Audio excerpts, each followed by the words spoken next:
Sa kabila ng paglaganap ng Kristyanismo sa buong daigdig at pagkakaroon ng mga patrong nagiging sentro ng pagdedebosyon, nananatili pa ring isang hamon sa bawat isang deboto at mananampalataya ang pagiging simbahan at pagpapatuloy ng mga gawaing liturhikal.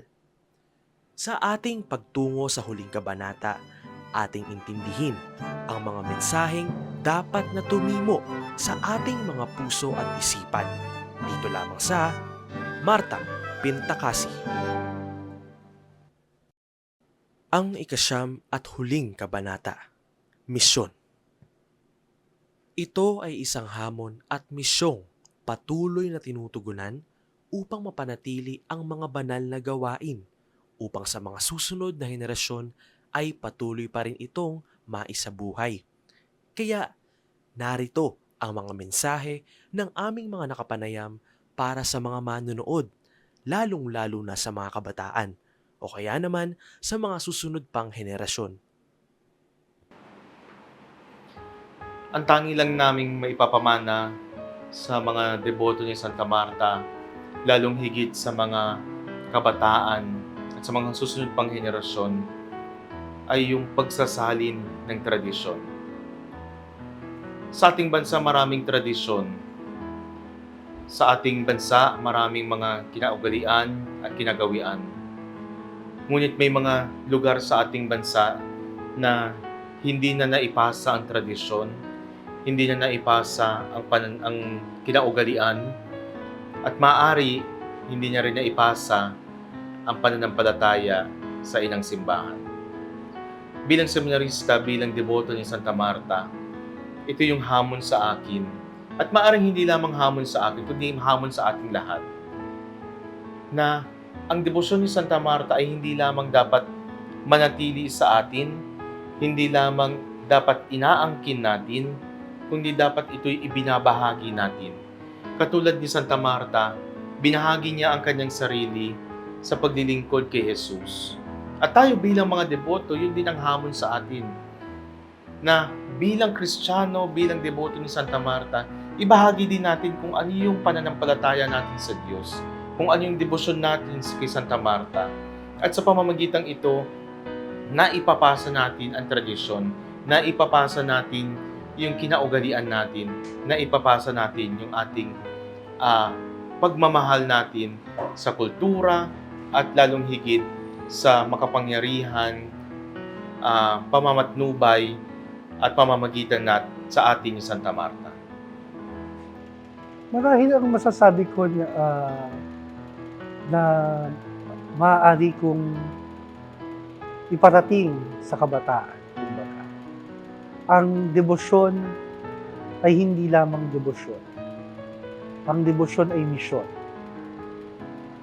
Ang pagdedebosyon natin kay Santa Marta ay hindi lamang natatapos sa pagsama sa posisyon, pag-agaw ng pasubo,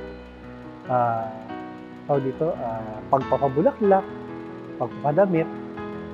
Ito ay isang misyon.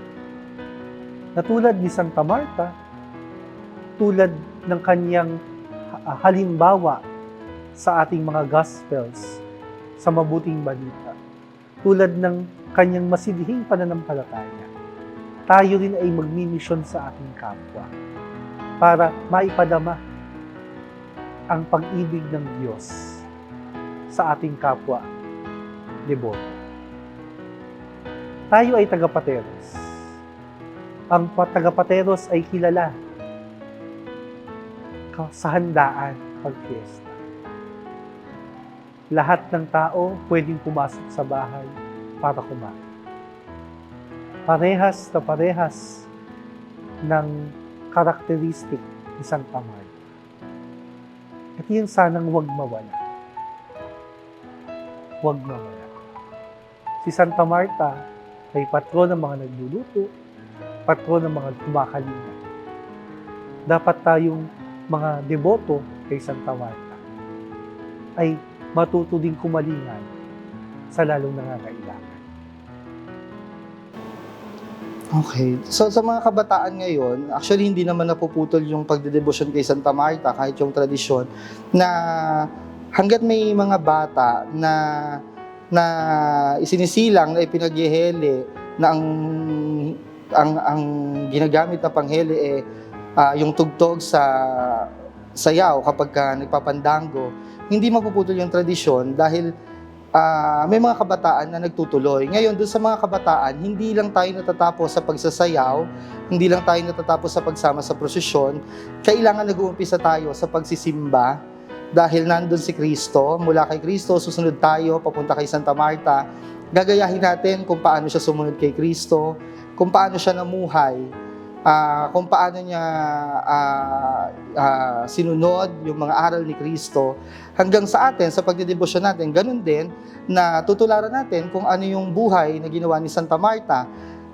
Kasi si Santa Marta, bukod sa kaibigan siya ni Kristo, huwaran din siya ng isang mabuting kaibigan sa ibang tao. So dapat siguro pagdating sa ganyang aspeto, no, hindi lang hindi lang tayo doon titingin sa magandang imahen, magandang damit, magandang bulaklak, magandang ganito kasi nauuwi siya sa kompetisyon. Ang nangyayari, nagiging kung sino yung mas maganda, kung sino yung mas magaling, hindi ganon. Ang pagdedebosyon kay Santa Marta, katulad nga na sinabi ko, mag-uumpisa sa misa, susundan sa prosesyon, at babalik ulit tayo sa simbahan para ipagpatuloy kung ano pa yung ibang dapat nating gawin at matutunan sa pamamaraan ng pagdedebosyon kay Santa Marta. So, iyon. Para sa mga kabataan na namumulat pa lamang sa debosyon, ako ay nagpapasalamat sa inyo sapagkat tinatanggap po ninyo ang mga aral ng mga magulang, ang mga lolo't lola, mga nakakatanda. Ang hamon ko ay hindi lamang matapos sa pag-indak at pandango. Ang hamon ko ay ito ay tunay na makita, no, sa pagdiriwang ng liturhiya, ng misa, ang pinakamataas na uri ng pagdarasal. Alam po natin lahat yan, ang pagdiriwang ng misa. At ito'y nagpapatuloy sa ating pong mga tahanan, sa ating komunidad. Sayang naman po ang ating debosyon, ang ating pagnunubina, mga kabataan, kung kayo ay hindi naman sumusunod sa magulang. Di ba? Si Santa Marta, nung siya ay pinagalitan ni Jesus, pinagsabihan ni Jesus, buong kapakubaan, sumunod siya sa ating Panginoon. Sayang naman, di ba, ang ating pagdedebosyon, ang ating pagsasakripisyo o pag-nubina kay Santa Marta, kung mauwi lang itong mga bagay-bagay na ito, pagsasakripisyo na ito sa mga bisyo, no? Alam naman natin lahat na kapag tuwing araw ng pista may kainan, no? Pero sana wag lang tayo matapos doon hanggang sa inuman.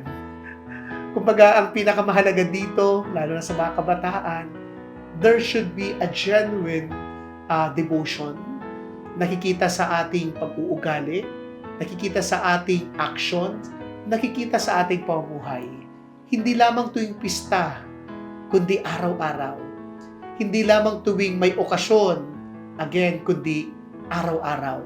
Siguro mas ikalulugod ng inyong mga magulang at ikatutuwa ng inyong mga nakakatanda kung kayo ay magiging tunay na deboto, masunuring kabataan, may pangarap sa buhay, at tulad ni Marta, nais din maglingkod kay Jesus sa pamamagitan ng paglilingkod sa kapwa.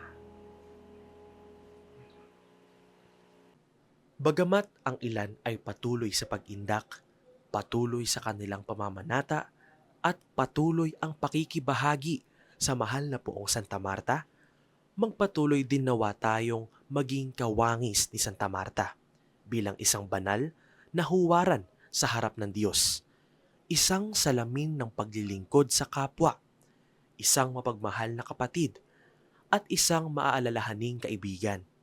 Magdaan man ang maraming unos, hilahil o mga suliranin na nagbibigay lungkot sa ating mga buhay, nariyan si Marta, patuloy na umiindak na tila nagpapasaya at nagpapagaan sa mga hirap na ating nadarama.